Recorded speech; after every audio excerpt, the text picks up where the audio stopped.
Кейінгі толқын елге елеулі еңбегі сіңген ардақты тұлғалар жайлы біліп жүрулері тиіс. Ел сенімін ақтаған ер тұлға Байкен Әшімұлы Әшімов экономиканың өрлеуіне өлшеусіз үлес қосқан, өзекті мәселелерді ерте аңғарып, болашаққа жоспар жасай білген, елдің қамын өз өмірінен де жоғары қойған іскер ұйымдастырушы, білікті де білімді азамат. Бейбітшілік кезеңінде өмірінің 40 жылдан астам уақытын республиканың мемлекеттік партиялық шаруашылық қызметіне арнап, Қазақ СССР министрлер кеңесін 14 жыл басқарып, Қазақстанның КСРО халықаралық деңгейдегі беделін жоғары дәрежеге көтерген аса көрнекті мемлекет және қоғам қайраткері. Өз заманында аса жоғары лауазымдарды атқарып жүргенімен де Байкен Әшімов өте қарапайым әрі кішіпейіл жан болғандығын айтып, еске түсіреді туысы Райза Мұқатайқызы.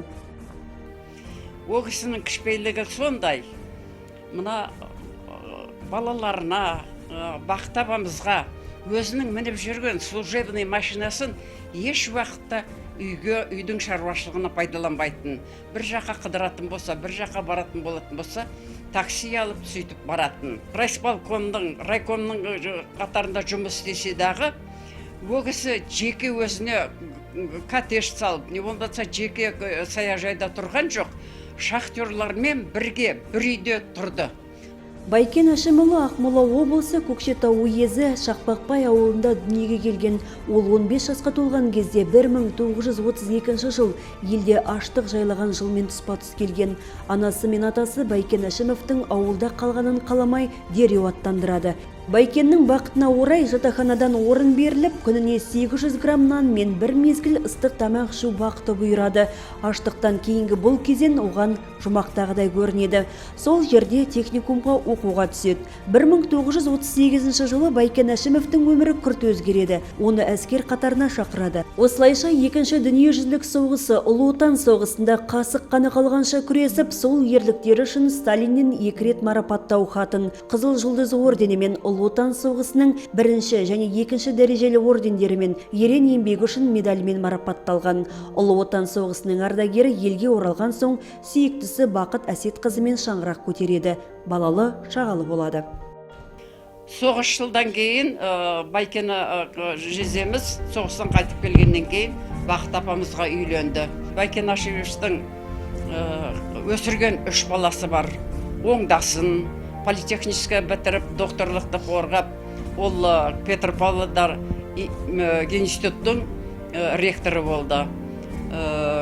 Нилюфар ол да Москвадан оқуын бітірді. Раукені Народный хозяйственный институтта сабақ берді.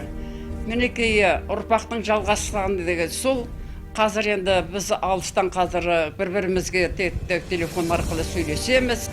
20 ғасырдың екінші жартысында Қазақстан тарихында елеулі үлес қосқан тұлғалардың бірі социалистік еңбек ерінің есіміне 2014 жылы Алматы қаласында жаңа мешітке Байкен атауы берілді. Байкен мешіті Бостандық ауданындағы ең үлкен мешіт. Дәл осы жылы Алматы қаласында Байкен Әшімов тұрған үйге естелік тақтасы орнатылды. Оның ашылуына мемлекет және қоғам қайраткерлері, зиялы қауым өкілдері, балалары мен туған туыстары қатысқан болатын. 2009 жылы кітапсүйер қауым үшін Кеңес одағының батыры, жазушы, екінші дүниежүзілік соғыстың даңқты жауынгері, әскери қолбасшы Бауыржан Момышұлының бүкпесіз шындықты баяндайтын айтылмаған ақиқат көп томдық шығармалар жинағы шықты.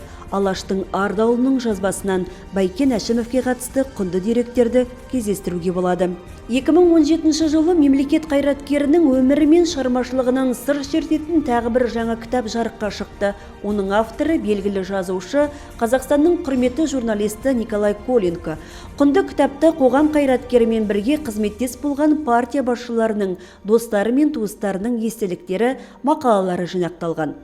Ұлы Отан соғысына қатысушы социалистік еңбек ерінің есімі ұлықталып, 100 жылдық мерейтой қарсаңында Петропавл қаласында Байкен Әшімовтың бюст ескерткіші салтанатты түрде бой көтерген еді. Байкен Әшімов 2010 жылдың 5 ақпанында сүйікті жары Бақыт Әсет қызы қайтыс болғанына 19 күн толғаннан кейін 92 жасында бақилық болды.